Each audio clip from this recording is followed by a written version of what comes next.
everybody, and welcome to Tips and Tricks Tuesdays with me, Valentina Vee. I am getting caught in my own hair, but besides that, I am a filmmaker. I direct, shoot, and edit videos for clients and brands all over the world. Obviously, this year, not all over the world, from my bedroom in Los Angeles. That is the new all over the world. Welcome. If you can see me and if you can hear me, then please leave a little bit. Maybe let's do an apple emoji or just the word apple in the chat room. We are simulcasting. We have the Adobe Care YouTube channel and we have the Adobe Video Facebook page, both of which I'm checking. So if I start seeing apples, that way I know that you can see me and that you can hear me. So I'm watching for those apples. In the meantime, what I would like to let you know is today we have an interview and a lesson for you. If you would like to follow along with the lesson, you don't have to get this, but you can. You can go to adobe.ly/tipstuesday. And at that URL, you will find a manual that I have created for this lesson, which is all of the things that you need to know, step-by-step guide, and you don't even have to take notes. I'm seeing apples. Awesome. Looks like everyone can hear me. You don't even have to take notes for the lesson. You can just go to the manual. I worked hard on it to give you all of the good right there. Also, at that link, if you click on it and enter in your info, you will be entered for a chance to win 12 months of Adobe Creative Cloud. Last week's winner, or 2 weeks ago, because there was Adobe Max, so there was no stream last week. 2 weeks ago, we had Cecilia Saya, who was the winner. She is from the YouTube channel Ceci de Viaje. So I'm guessing you go on vacations. Congratulations, you have won 12 months of Creative Cloud, which is such a great deal. Today, we have a very exciting guest that I can't wait to bring on. He is an editor for Netflix, for HBO. He's really well known for his SNL skits for so many years, doing the digital shorts, editing those. I can't wait to talk to him. Please, one sec. Please welcome Adam Epstein. Hello, Hey there. Adam. How are you? Thank you so much for having me. Thank you for being here. What have you been working on recently? Let the people know so that we can kind of get into the discussion. Wow, recently, nothing's really been going on in the world, so things are This is just true. normal. Yeah, part of the course. So right before the world shut down, I was working on Tina Fey and Robert Carlock, the creators of 30 Rock and Unbreakable Kimmy Schmidt. They have a new show that's coming out for NBC. It was supposed to be in the fall, but again, everything, called Mr. Mayor with Ted Danson and Holly Hunter. We're about to start back up on that again, actually, beginning of next week. So that's really exciting. Before that, I did the 30 Rock reunion special that was going on during quarantine, which was intense and bizarre to do that all remote. But before that, did John Mulaney and the Sack Lunch Bunch for Netflix, and Julio Torres, My Favorite Shapes for HBO, and a couple commercials here and there. And then the thing that most people kind of know me for, I was the editor for the film unit at Saturday Night Live for 10 seasons. And yeah, and that was a lot and really fun. And 10 felt like enough until I kind of passed out. So it was wonderful, and it's great to be able to get some sleep every now and then. I do feel like we as editors do have an advantage a little bit in that we are already used to not having to go on set and not and just being at home and editing, or like being behind our workstation and editing. It's not. Unfortunately, here's the situation, y'all. I live in Los Angeles and we are having major internet outages all the time. I'm finally getting a person in to come replace my modem tomorrow. Tomorrow. I have waited for this person for over a month. I made the appointment. So, okay, it looks like we might be back up again. If you hear me, if you see me, give me a banana in the chat room, whether it is an emoji or just the word, and we will continue on with our simulcast live stream. Uh, Once again, if you're just joining, my name is Valentina Vee. I am a filmmaker in Los Angeles. To my right here is Adam Epstein, an amazing editor. Adam, you're based on the East Coast right now, right?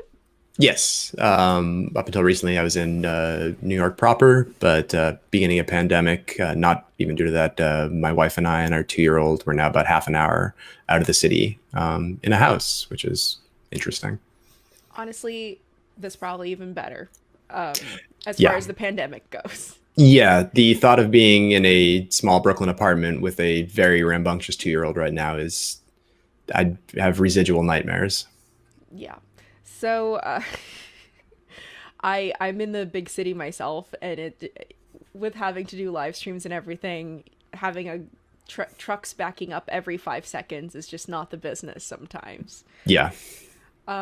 So you said that you worked on SNL for 10 seasons, and this was in their, you called it their motion picture unit, in their digital shorts unit, essentially, right? Yeah, so I worked. So it's at SNL now. There's a few units. There's the film unit, which is the kind of since the beginning of the show, all the classic SNL commercials that I was a fan of growing up. That was all through the film unit, Okay. and then when the Lonely Island guys when they came, they kind of became. For lack of a better term, an island unto themselves, and were working on their own stuff. And then the film unit was still there doing an SNL digital short stuff, which was the Lonely Islands thing. And then after they left, and a huge testament to them as far as just the focus that digital videos and pre-produced stuff that then would live on YouTube got.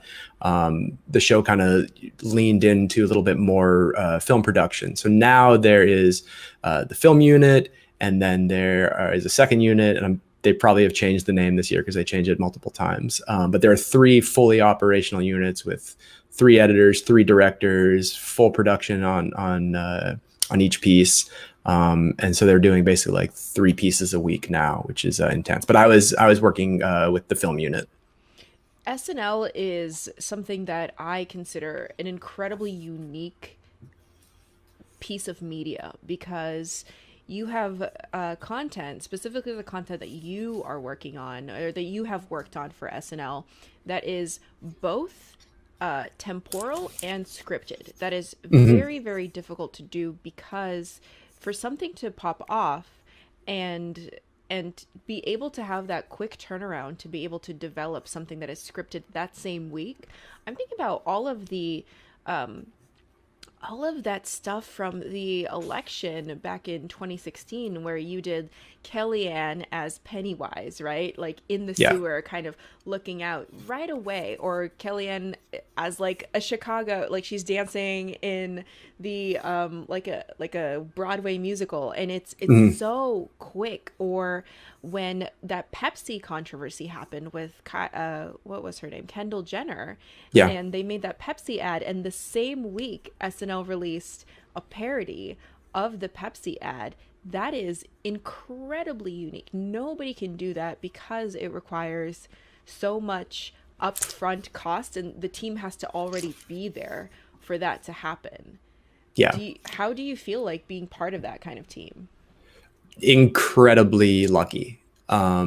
It's really just a testament to what kind of large scale filmmaking with dedicated people who have worked together for a long time can do.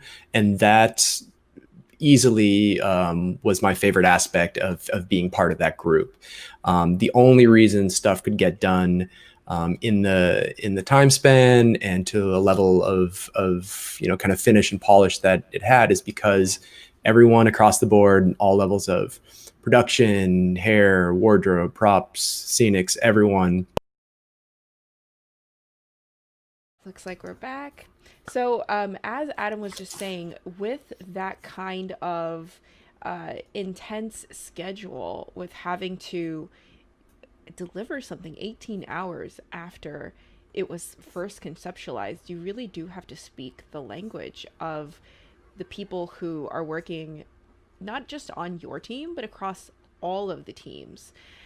So, what was the workflow like when are you involved in this? Like, how early in the process do you come in and say, okay, like this is something that we can accomplish, maybe, or this is something that is absolutely insane. We can't do these VFX, or we can't do this in this amount of time. How early in the week do you come in? Sure. So the scripts are written pretty much all Tuesday night. The writers stay there until the sun comes up, and that's where pretty much everything for that week's show is written. And then Wednesday afternoon to the early evening is the read through, where they read through all of the scripts, and then the scripts are then chosen to be part of dress, and then a handful of those which are either specifically written to be film pieces or feel like they should be film pieces. Those are divvied out to the film units. So I would have gotten a script around Wednesday night. And when that happens, pre-production has already started. The director has been meeting with the multiple departments and, looking at props and figuring out locations. That's changed obviously a little bit now, but the schedule remains. So Wednesday night, I would, start having conversations with the director, or I would start doing like very kind of soft prep as far as here's, music that would potentially work well, starting pulling sound effects to getting ahead. B, to have, even if we throw it all away, some sort of rough base to get us ahead of the game. Would you And ever then temp in like, words instead of graphics, or some sort of rough storyboard in an edit already to kind of show the beats? I know for example, for music video type skits that mhm. are very dependent on the music and the beats, I would feel like that's something that's really important to note, is kind of the flow of things. Yeah, ideally, the hard thing was, especially with music video pieces, is the instrumentation, and a lot of times too, it starts out as like a very simple idea, and the cast hasn't had a chance to read. So it would really vary from piece to piece. The variety was what made it hard to be like, well, yes, we always do this. Um, and sometimes you'd prep something and then they'd start shooting, and everything that you had thought was gonna be helping you out, that all has to be scrapped. I think it's more just kind of getting into the mental mindset as far as what is this, and trying to kind of picture as much as you can in your head beforehand, to then go into it with some sort of plan, as opposed to just letting it kind of all wash over you and bury you really quickly. Speaking of plans, you also sort of prep yourself for success as much as possible within your program as well. I know that you have, find a certain footage clip, or know exactly where you're going to be placing that music track, or that effects track, or that voiceover track. So, what is your sort of mindset when it comes to organizing the assets that you receive? Sure. For me, consistency is really the key when it comes to either Finder level organization, or especially within the program itself. Um, if you have one system and you always stick to it, it's just one less thing that you're thinking about. And ideally, the minutia of where you're putting stuff and how you label things and what you do with that, you're not thinking about that at all. Because that, especially when timelines are tight, that is just taking away from like actually creating and collaborating and working with stuff. So with all this, none of this is complicated. It's just forcing yourself to stick to a plan. So they'll never put it in, and then that's mirrored within the program. And within the timeline, I like to, basic things like I like to keep all my sound effects color coded to be the same, and all my music tracks to be, organization and backend stuff is not the sexiest thing at all. But ideally, like anyone who isn't working on your project could come in, open your project, and know exactly what's going on and not be confused. And especially when there's a intense deadline and you're working with an assistant and they're helping you out with stuff, the more streamlined and the less confusing, the more you can be focusing on what you actually need to do. Yeah, and you're right. It's not the sexiest thing, but you would be Mm-mm. surprised how many major creators, especially online, people who are digital, you become, the more well known you become, the faster you scale your operation. You Mhm. could be a stand up comedian one day and then all of a sudden pop off and then all of a sudden become a big YouTube star. And if you don't have that base level of organization from the start, you're going to start getting 6K files. You're going to start getting multicam files. You're going to start wanting to build in effects when Yeah. they're in organization. Right now, for your files and your media, you can start right now. You can start with the next project that you're working on and just start that organization. It's going to be so much smoother for you. I think that would be my advice to people anyway. Agreed. And on that end, one thing that I've seen, just kind of with the state of homemade, not homemade, but one man band kind of creative right now, which is so amazing that that can happen. Mm-hmm. But like you were saying, ideally you do something that gets noticed and gets more traction, and then at some point you're going to be working with other people, which to me that is the ideal. And you want to set yourself up for when you are working with other people, there's always going to be handing stuff off, there's always going to be dealing with the sound house, going to be dealing with color. And the more you can have a system where other people can come in to make your work that much better, and it not be a lot of heavy lifting and explaining, well, this is the way that I do it and it's very particular to me. And that just anything where you can make a broader team work together more seamlessly, will always help you and will help the final product. So yeah.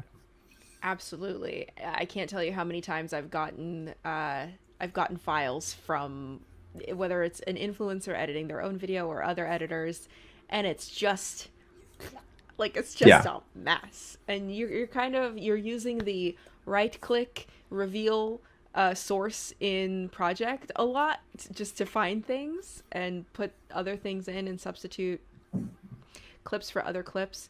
The other thing that I think before I let you go, last question. I'm running a little long because we did have so many interruptions. Kind of tip, any kind of quick thing that when you learned about it within Premiere Pro, when you learned about this, oh my gosh, I didn't know about this feature for so long, and now that I know about it, game changer. Several times in my career as a self-taught editor, if you could impart that one kind of whoa, it could be Sure. the smallest thing. What would it be? As far as something that recently I've been using a lot more and allows things to just have that a little that layer of like a little extra slickness to it, especially if you're doing a lot of sound and music editing.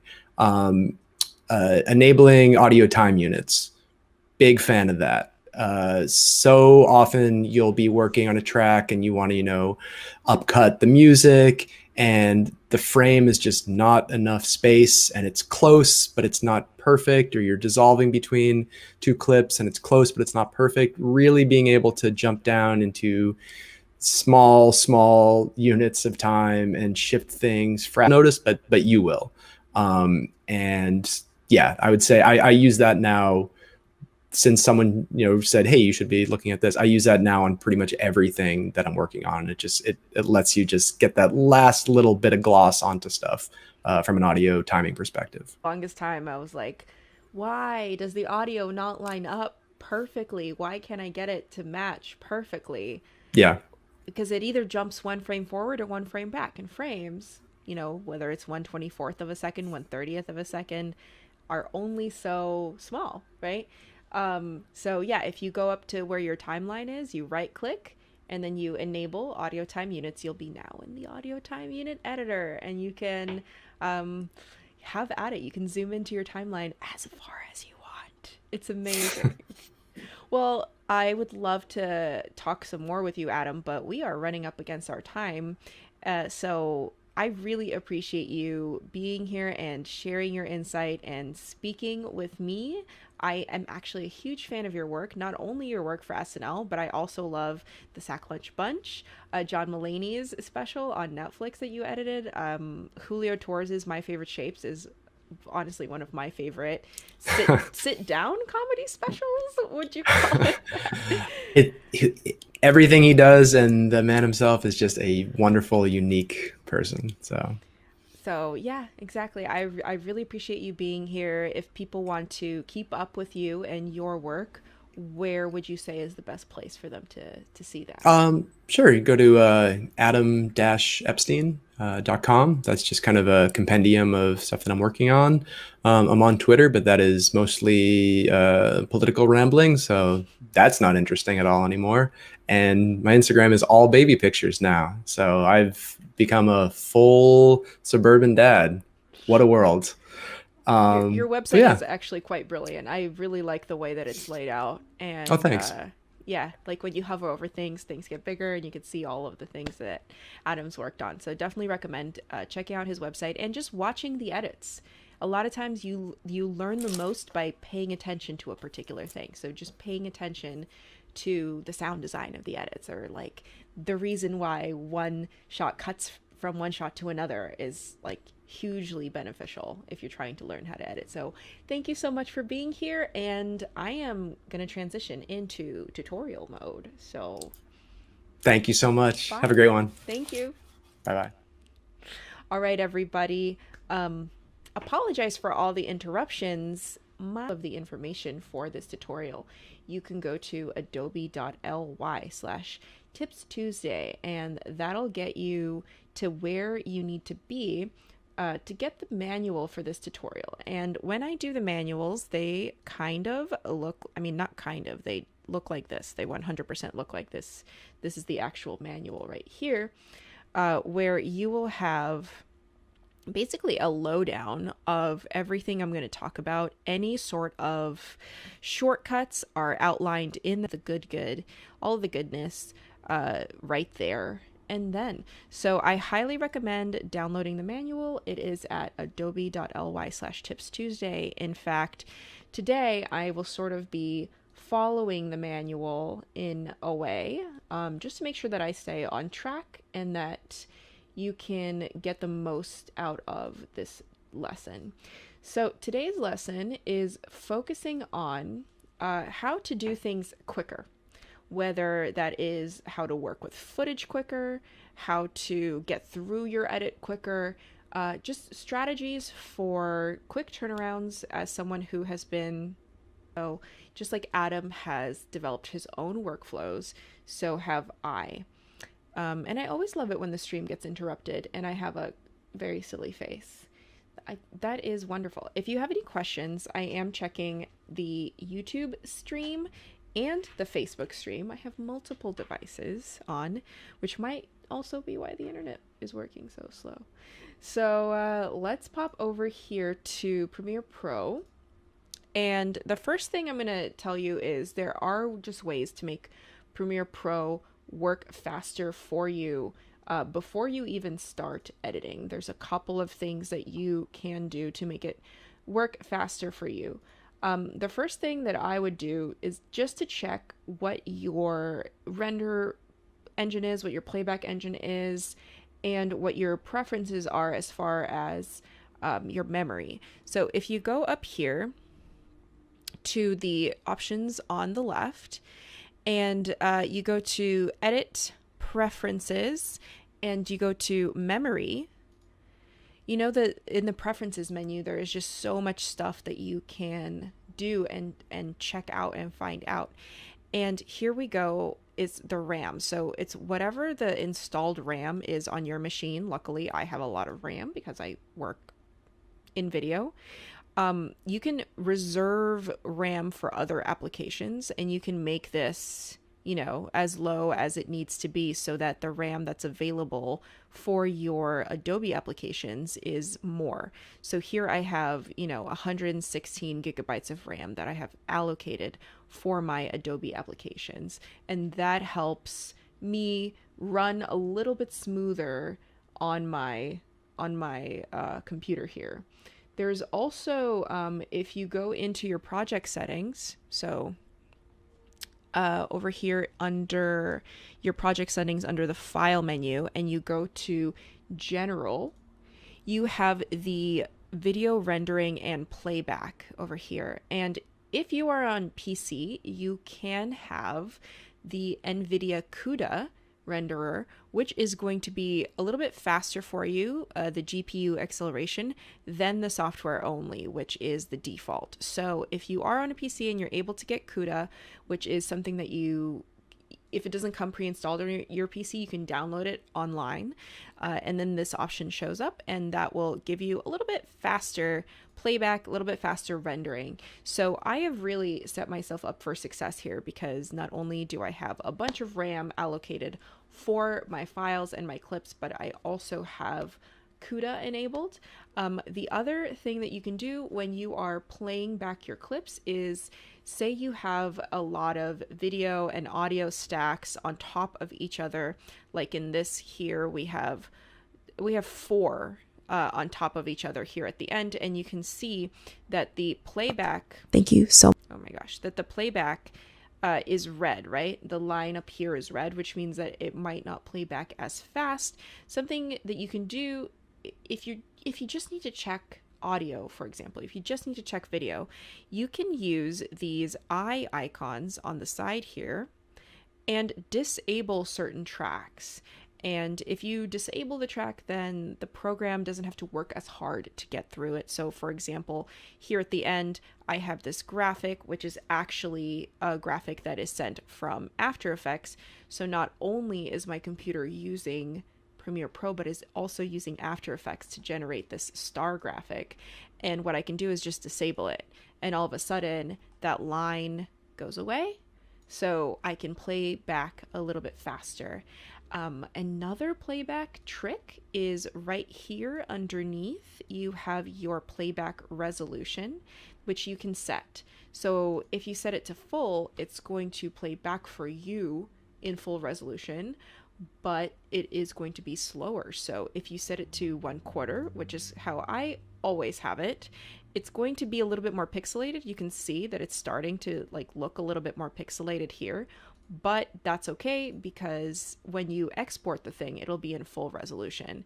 But when you're playing it back, is of cutting stuff out, of getting through your footage as quickly as possible, then just look at it in 1/4 resolution. So those are a little bit of tips just for setting your project up. But how about when you're editing your project? How do you just get through all your footage quicker? I know one of the biggest slogs that I have when I'm editing is you get all this footage and you start thinking, oh my goodness, how am I possibly going to cut all this? This is going to take hours and hours and hours. I'm going to have to be switching tools back and forth. I'm going to have to be listening to everything. You do not have to do that. It can be so easy for you. So here this is a presentation that I gave at Adobe Max last week. And by the way, it's available for you to watch, so you can go watch it. But it was actually pre-recorded, and I recorded it, and I edited it. And it is I believe, a 30-minute presentation. I had about 45, maybe 50 minutes of footage that I had to cut down. And it's an editing presentation, so it's a little bit, I want to say dry, maybe. So how do you spice it up? How do you cut out everything in between that's a little bit, maybe it's me searching for a tool. Maybe it's me going down a tangent that I absolutely do not need to include in the tutorial. And you can see the final tutorial also has, me in the corner over here, and then highlighting things. Oh, one quick tip, by the way, you can see that because the video that you're seeing on the screen is the same color as the background of my Premiere Pro. It is blending in, right? So you can't really see the edges. I mean, you can see the edges there. Let's go to a place where you can't see the edges, kind of like here, because it's the same color, right? I'm working on a screen recording of Premiere Pro while I'm showing you a screen recording of Premiere Pro. It's a little bit meta. Did you know that you could change the color of Premiere Pro so that you don't have to look at it like that all the time? So if you go to Preferences and then you go to Appearance over here, you can change the appearance of Premiere Pro. So if the footage that you're working on looks like it's the exact same color as Premiere Pro, let's brighten our screen up a little bit so that we can see where those edges are. And I'll press OK. So now it's a little bit more obvious where my video is. So let's go into this. So all I've done in this particular sequence is I've dropped in on top here. This is my talking footage, and that is the magenta. Then this magenta audio track is what is linked to my magenta video track. So it is the audio from the camera. And then this green is the audio from the recorder. It's what I recorded on the microphone that you can hear very clearly. So we have these three tracks. And the first thing that you'll notice is this top one is a little bit zoomed in because I actually recorded this video in 4K, whereas I recorded this video in 1080. How can you tell? Well, if you right click and then go to Reveal in Project down here, it'll show you to I want to see the whole menu. Okay, so you can right click and you can go to Properties. You can right click and see the properties of any clip in your timeline, and it pops up a little info window about it, and it tells you that the image size of the screen recording is 1920 by 1080. If I do the same thing for the track that is just my video track, I right click, you can actually go and the same thing, Reveal in Project, right here, right click, go to Properties, and you can see, Reveal in Project over here, and Properties. Oh, actually I did record it in 1080, looks like. So I did not record it in 4K. Did I? Hold on. Let's check it again. There's another way to check it as well. If you press the tilde key on your keyboard, which is the squiggly line on the top left, that'll open this window up fully so you can see all of the columns of information here, all of these little columns, and including the video info column. So that's one way that you can actually see the video info without having to go into Properties. And I can scooch it over here so that it's right next to us, and it looks like even the footage is in 1920 by 1080, which means that it is probably zoomed in here. If I go into Effect Controls, which is over here, I can see whether or not it is zoomed in slightly. So it looks like, there we go. I think my sequence is then both my footage and my screen recording. For the purposes of this particular demonstration that I was doing for Adobe Max, I had to submit a video that was in 720 instead of 1080. So I made my sequence 720 instead of 1080. So I have this sequence clip of me and recorded at a fairly high frame rate, a frame rate that honestly I don't even need to look at. So I don't even need to look at this clip to cut down what I'm saying, because it's always the same camera. I'm always either talking to camera or looking down at my computer. So I don't really need to see what's happening here quite yet. So I can just hide it, and I can just work off of this layer down here at first while I'm cutting through this. So I have 30 minutes of stuff. I can probably cut out a bunch. I already see that I did a false start just by looking at the waveform. I see that I have a false start here where I started recording, something went wrong. I have a whole gap, huge gap here, and then I start again around here. So I don't even have to listen through or watch any of this, and I can already cut it out, saving me a bunch of time. So I'll put my playhead, which is this line here, right at the beginning of where that starts. And all I have to do is press the Q button on my keyboard, and the Q button will cut through. It'll place a cut and it'll ripple delete everything in front of it. So I'll just press the Q button, and there we go. Now I can start with cutting this down. So here I am within Adobe Premiere Pro, and I already have a few bins of stuff that I have imported. I have my footage, I have my audio, my sequences, and my graphics.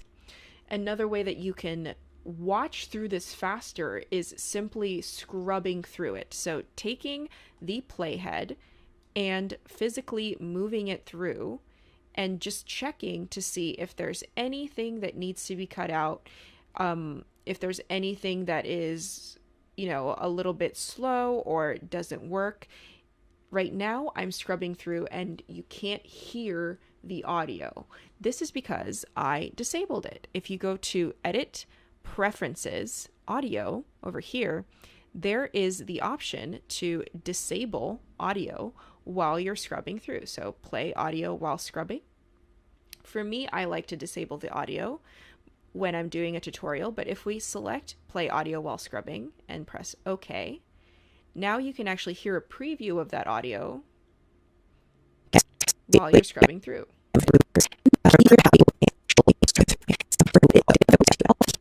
If you don't want to have your finger constantly on that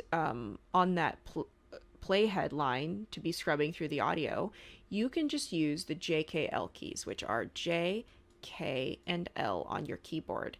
J will actually rewind your footage, and L will fast forward your footage, and K is just pause. So by keeping my hands on the JKL keys, I can just scrub through it and get through it a lot faster. Open up each folder, I can see what's inside. In Cam A, I have my straight to camera talking head footage. So this is me doing a review of an egg cooker straight to camera.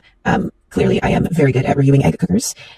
So that little line, clearly I am very good at reviewing egg cookers, I want to cut out, right? So right at the end of that line, I can kind of see it where it happens here, because in the waveform, I can tell that I have just said the words right there. And clearly I am very good at reviewing egg cookers right there. So I know that I need to place a cut here, and I need to place a cut here. And I need to cut all of this middle portion out. I can already tell just by looking at the waveform. I don't even have to listen to it, and I can place those cuts very easily. So in order to place a cut at where my playhead is, a lot of beginner editors, what they'll do is they'll go in. Oh, one sec, let me zoom in. I have way too many zoom tools going on my computer.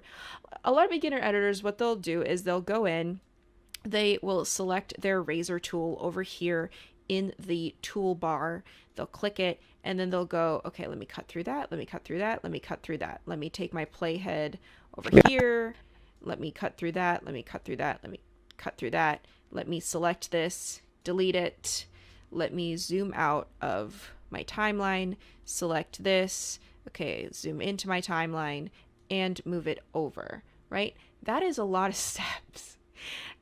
Let's get rid of a few. So I'm going to undo by going to Control Z, Control Z, Control Z, undo, undo, undo. One thing you could do if you do choose to use the razor tool is you can do the same thing. You can cut through, cut through here, cut through here, cut through here, then select the middle, and you can just ripple delete it, right? That means it'll get rid of that section, and then everything after it, it'll ripple it forward. So you right click, go to ripple delete, which is an option over here in the right click menu, drop down menu, and that'll ripple delete that out of there. Another thing you can do instead of doing that is there's a shortcut for ripple delete, which is Command D, and that ripple deletes it for you. Command Z is put your playhead where you want the cut to happen and press Command K. and that will cut at your playhead. You can see that now that cut has been inserted at my playhead, right? Put your playhead again to where you want the second cut to happen, which is right here, and do a Command K as well. And now those cuts have happened. Now you can ripple delete that. An even easier and faster way to do this is just place your playhead where you want that cut to happen and press what? Q, just like we did earlier. Oh, I believe it's frozen. An even quicker way to do this is to place your playhead where you want that cut to happen, which is right. One sec, it's saving. I set it to save every couple minutes. Place your playhead where you want that cut to happen and press Q, and that'll cut that out. You can also do this in the other direction, right? So I'm going to undo. So if you place the first cut at the end of the section that you want to cut out right here, and you do Command K, so you have now placed that cut, you can move your playhead to the beginning of the section that you want to cut out over here, and you can press, otherwise known as the W on your keyboard, ripple deletes everything from your playhead, otherwise known as the current time indicator, to your next cut point, right? So if you press W, that'll cut out that thing in the middle. So you can keep listening to it using the JKL keys to scrub through and cutting out bits that you don't want. In camera B over here, I have a close-up on my hands, which are doing the actual egg cooking. Now, mind you, this was all shot with 3 completely different cameras. And in camera C, I have a top-down overhead view, but it is also upside down. The other thing that I want to point out to you is that all of this here, we have the frame rate, we have media start, media end, media duration, so we can see all of our information, all of our metadata as we pull it up. So there I said metadata twice. I sort of messed up while saying it, so we'll cut out the first one and we'll leave the second one. And all of our metadata, and all of our, I'm going to pause there, do a Command K, meta, and then start the second time I say metadata. Press Q, and so I cut that out. Our information, all of our metadata, I don't know if I can clean that up really well, but we'll try. Information, all of our metadata. Close enough. You can see that it kind of jumps. It kind of goes metadata, right? All of our metadata. I can kind of clean those cuts up a little bit by putting just a tiny bit of a transition in between them. So if I go to over here, if I go to effects and I type in constant power, I can drag that audio transition effect, constant power, over those little blips in the audio right here. Of course, it's really long at first, so we can go over here to effect controls and we can shorten it, or we can literally shorten it in the timeline. So if we wanted to shorten it in the timeline, we would shorten it, scooch it over, shorten it, scooch it over, or undo. We can go over here and we can trim it a little bit more precisely, and then what we really wanted to do is to be 2 frames long. And if we go ahead and start trimming it up here, it just takes too long to like find it and trim it. I mean, you can if you wanted to visually like this, but you can also just double click on it and that pulls up the transition duration, and you can type in 2 frames please, thank you, and then we copy it, we select it by going to Command C, and we paste it to the other one. So now it's a little bit of a smoother transition. All of our metadata as close enough. All of our metadata. Yeah, close enough. If we wanted to, scooch over this edit like 1 frame to the right, for example, this edit point, if we wanted to scooch it over 1 frame to the right, instead of doing this, where we select each one, we go over 1 frame, we select this one, we go over 1 frame. I mean, we just cut it by 1 frame, then we select this, we extend it by 1 frame. We did that, right? So we kind of just scooched that cut point over, but we lost the transition. There's a faster way to do this, so I'm going to undo all of that. So instead of doing that, what I'm going to do is hold down the Command button while drawing C, and it shows this I always forget what this tool is called. Rolling edit tool, and I can just roll it over by one frame. So I rolled that edit over and it retained my constant power transition. So we've cut everything up. And right now, actually, before we do this, right now everything is already, I have this example where my face is already up in the corners of it for the most part. No, not all of it, but most of it. What I want to do is put my face up in the right corner, put my face up in the left corner, and create some effects so that I can use this consistently. For example, say that this is for a YouTube channel that does editing tutorials, and that's all that YouTube channel does, right? So that YouTube channel needs a preset that puts the speaker in the top. I am looking in the correct direction. And let me turn my audio scrubbing sounds off so that you're not annoyed by this. So yeah, it looks like, this person is now looking in this direction, but it's still too big on the screen. There's too much on the screen. So we're going to look for the crop effect, crop. We're going to drag the crop effect on. And then here in the crop effect, we are going to close it up. So from the right side, we're going to close it up a little bit. From the left side, we're going to close it up. From the top, there we go. From the top, we're going to close it up. And from the bottom. So it's just this little talking head in the corner. And there we go. We already have something built. Now, what have we manipulated in this clip? We have manipulated the direction that the clip is looking in, the size and location of the clip, and we have added cropping, right?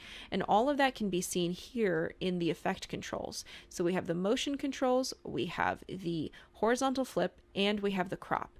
Now we want to put all three of those into a preset. So let's select all of them by holding down Command. We select motion, we select horizontal flip, and we select crop. So now they are all selected here. We'll right click and go to Save Preset. And it'll ask us, okay, Save Preset, what would you like to call it?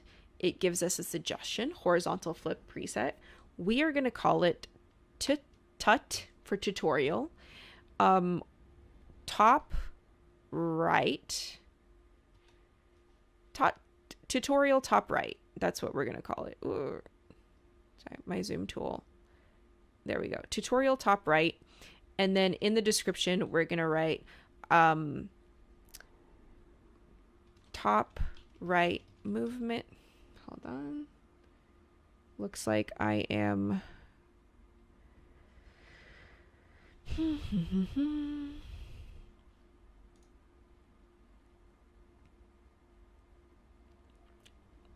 Hello, everybody. One quick sec. I think I was booted from the internet once again. My apologies. But we will get right back on track. We're almost done with the tutorial. I only have like a couple more things to show you, really. So I'm just going to make sure that I'm back live.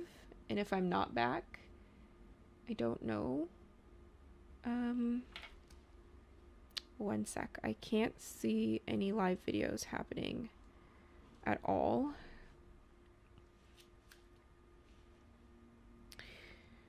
One second. If you're seeing me, hello. I am not seeing me, so if you're seeing me, that's a good sign. Okay. Yes. Looks like I'm back. Hello, everybody. So I was just talking about how to make a custom graphics preset for yourself so that you can reuse it all the time.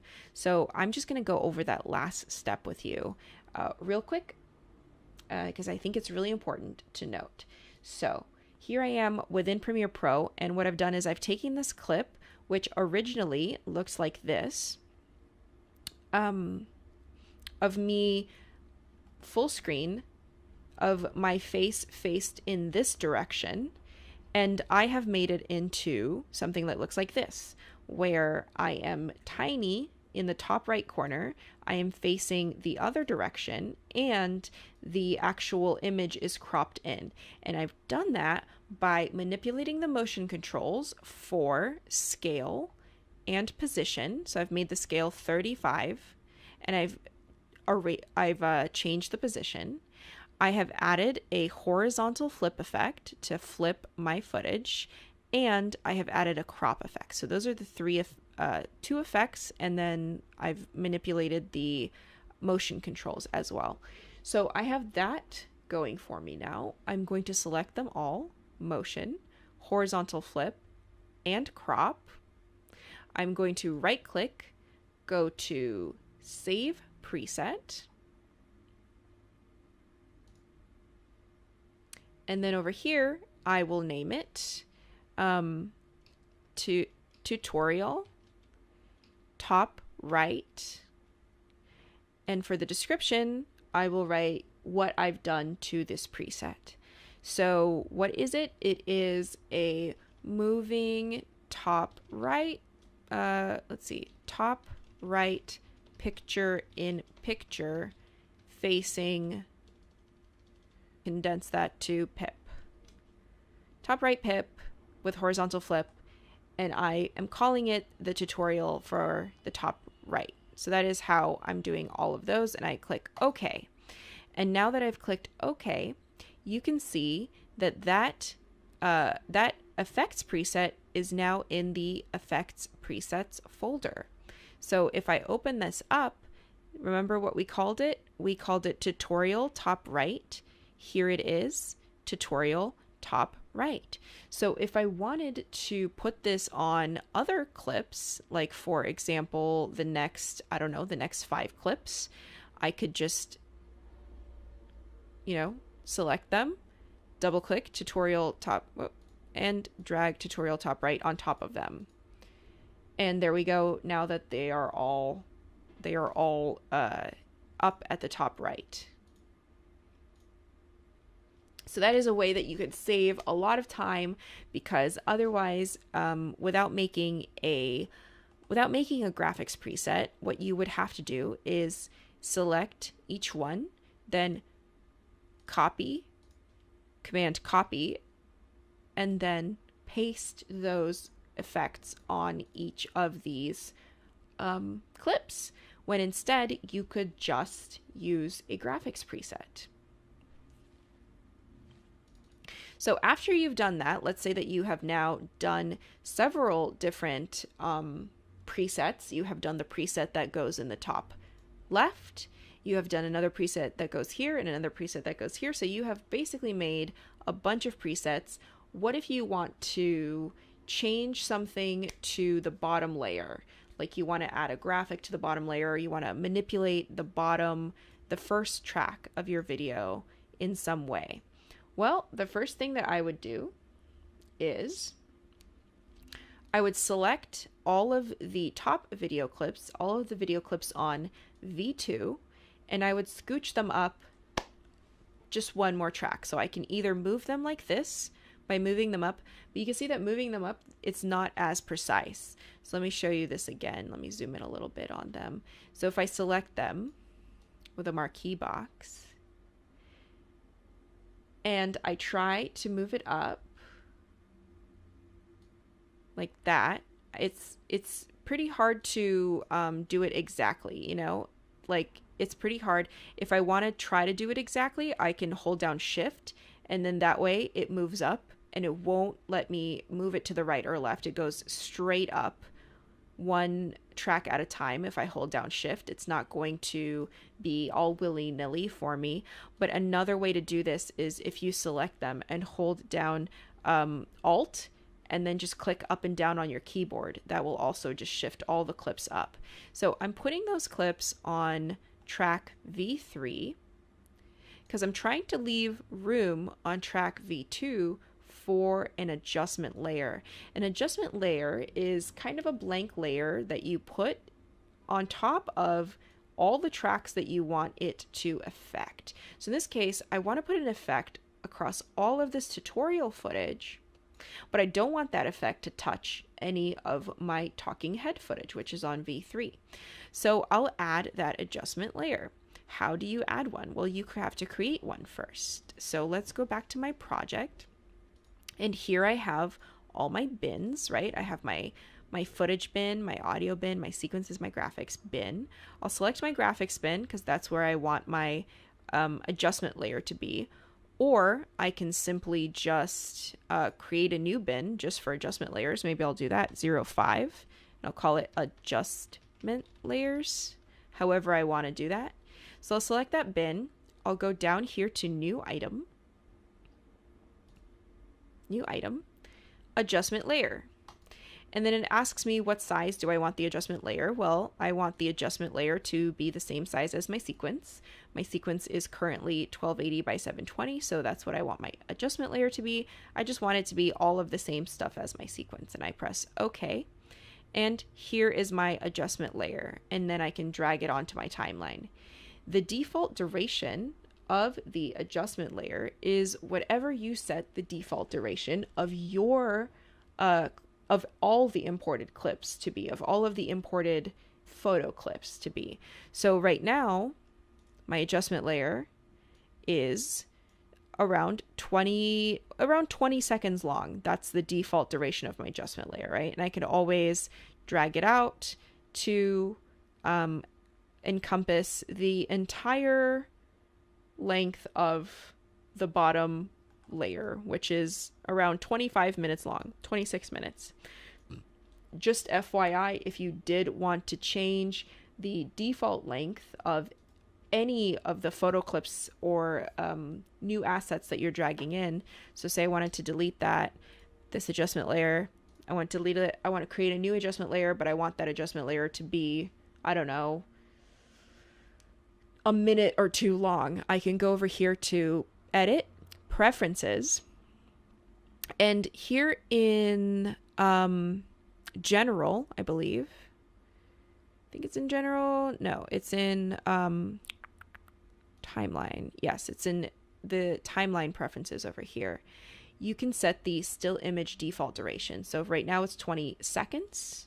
You can set it in seconds and frames. You know, I could say I want it to be 120 seconds if I want it to be, and I can say okay. And now when I create a new adjustment layer, okay, and then I drag it in, now the default duration is 120 seconds instead of 20 seconds. Either way, that's a cool way to get footage into your that's a cool way to set the duration of your footage, of your clips, of your still images, I should say.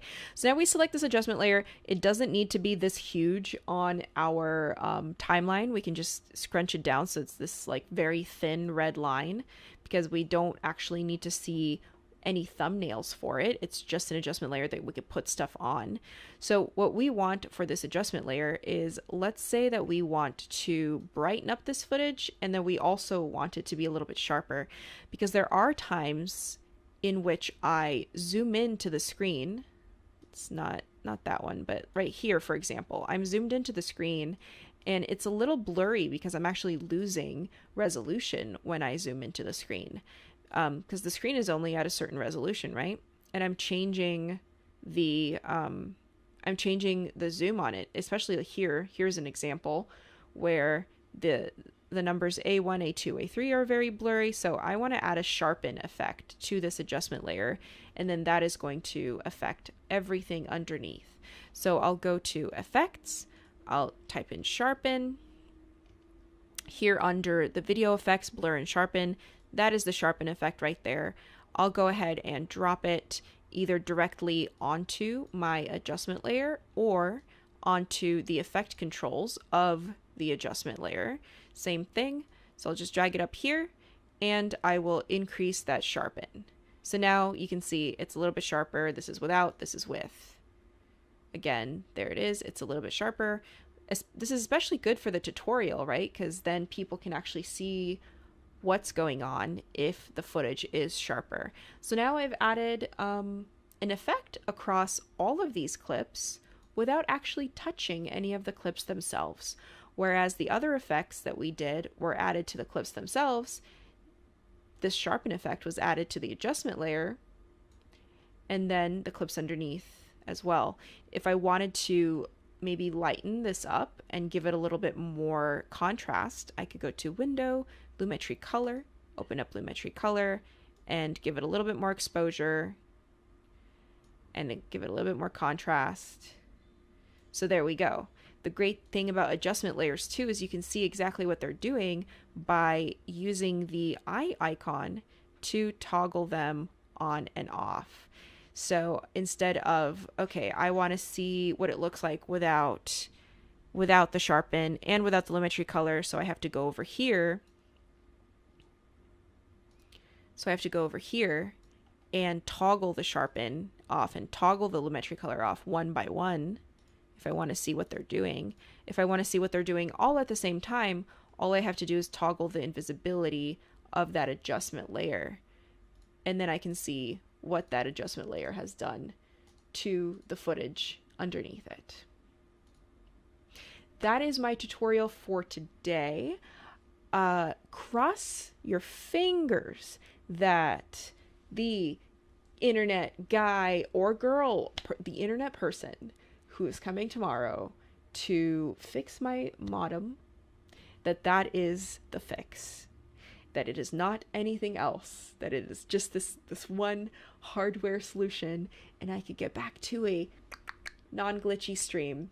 As for today, thank you so much for watching. Thank you so much for sticking around. I believe I saw in the chat room that this will be cut together in some sort of more coherent form and put out as one solid video instead of 4 to 5 chunks. So I'm very happy about that.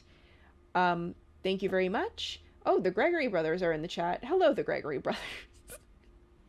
I love your work. Thank you for being in the chat. I really appreciate it. Okay, now I'm like starstruck and I can't think of anything. So goodbye, everybody. Until next Tuesday. I'll see you then. Bye.